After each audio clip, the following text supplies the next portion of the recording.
Here, at independence, new leadership in the continent was completely ignorant of what was going to happen.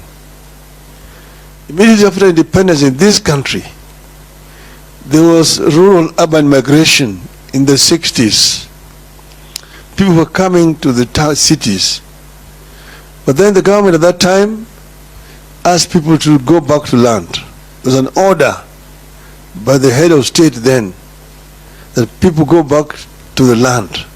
Rudi mashambani in Swahili. Even songs were coined.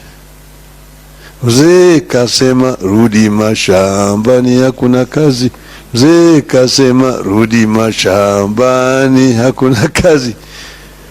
People went back to the mashamba. They had nothing useful to do. Started again gradually coming back into the cities. But because the government believed that the order was going to be obeyed, there was no planning to respond to this rural-urban migration. People coming up and started putting up temporary shelters to live in. These shelters eventually grew up and they are now christened informal settlements. Read slums. That is how slums begin to grow in most of our urban areas. Today, as we sit here, over 60% of the population you see on the streets there in Nairobi, those who are not Kenyans, live in slums today. Those who are unplanned settlements, where there are no sanitation, there are no roads, there is no electricity, there is no water. In some of those habitations, they could say there's no toilets. There's what they call the flying toilet. The flying toilet is somebody goes, relieves himself in a newspaper, then throws it away. If you are unfortunate to be passing by, the word greets you. So these are some of the things that we need to deal with on the continent. This is how serious the situation is. As we host the 10th special session of the African Ministerial Conference on Environment, that's in Abidjan, the African Urban Forums Addis Ababa, and the World Urban Forum in Cairo, all happening in the last part of this year, we are encouraged to focus our energy and priority on building resilience through key programs, notably financing locally led climate actions and building climate resilience of the urban poor. This will have great potential for both the rural and urban communities. Currently, cities account for about 75% of the world's energy consumption and are responsible for over 70% of the global greenhouse emissions. The way cities are planned, built and managed is key to reducing carbon emissions and keeping global warming within the limits of 1.5 degrees Celsius as set by the Paris Agreement of 2015 on climate change. Efforts of city authorities must translate into better and sustainable urban environments that result in improved air quality, sustainable use of ecosystems, cleaner energy, reduction of overall energy consumption and greenhouse gas emission, and improved waste management. So in conclusion, ladies and gentlemen, to address the devastating impacts of climate change, we can't continue with the business as usual approach. It is important that we change the game.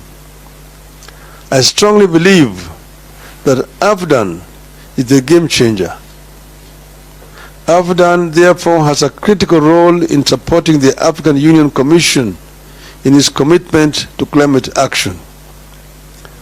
AFDAN is expected to be fully committed to enhancing mobilization of climate finance and enhance its access to all the 55 African countries. This will help Africa to deal with this issue seriously, because this is an issue that Africa must confront head on if Africa hopes to develop.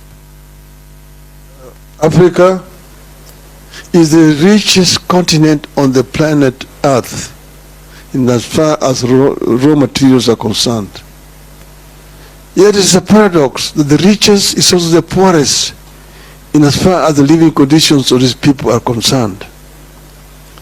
This is a paradox that we can actually reverse as a people.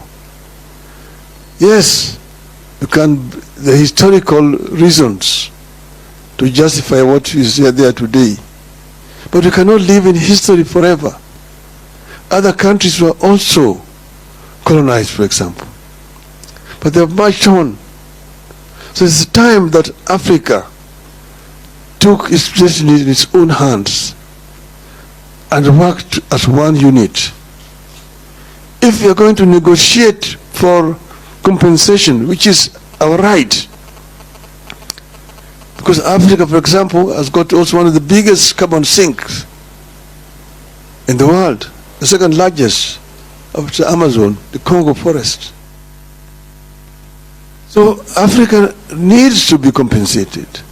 But if we go as Kenya, we go as DRC, Nigeria, Guinea, Senegal, Egypt, Algeria, South Africa, then we're not listening to you.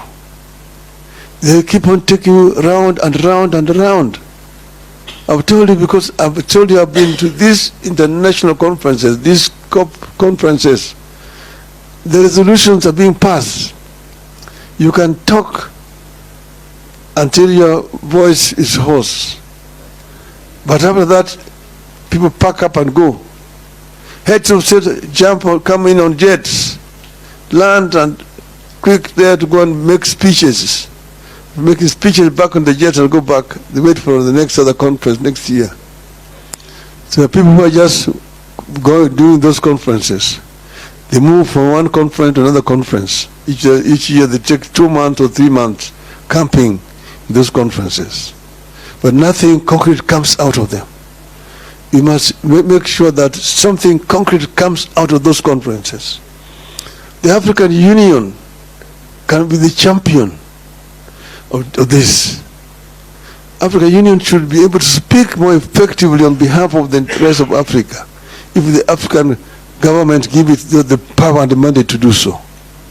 And that's the reason why I've offered myself to run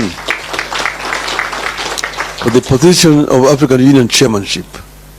I hope that I will be able to use that position effectively to represent Africa, to make sure that Africa claims this century.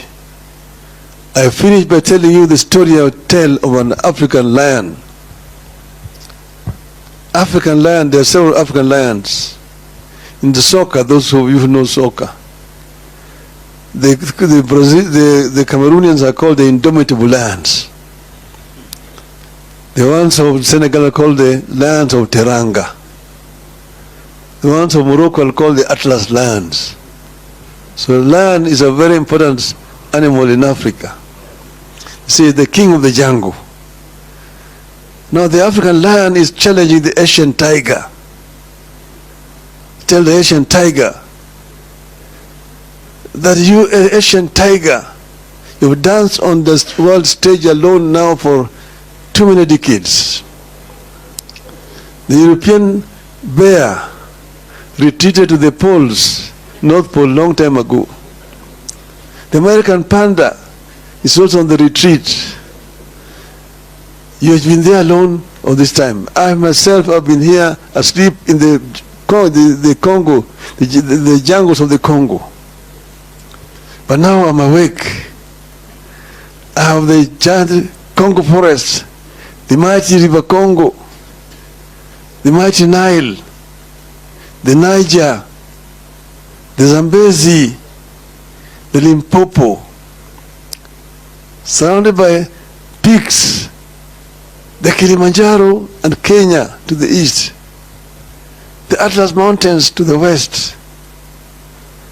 And here I'm sitting on African gold, African diamonds, African bauxite, African iron ore. And I'm going to turn all this, and African oil, I'm going to turn all this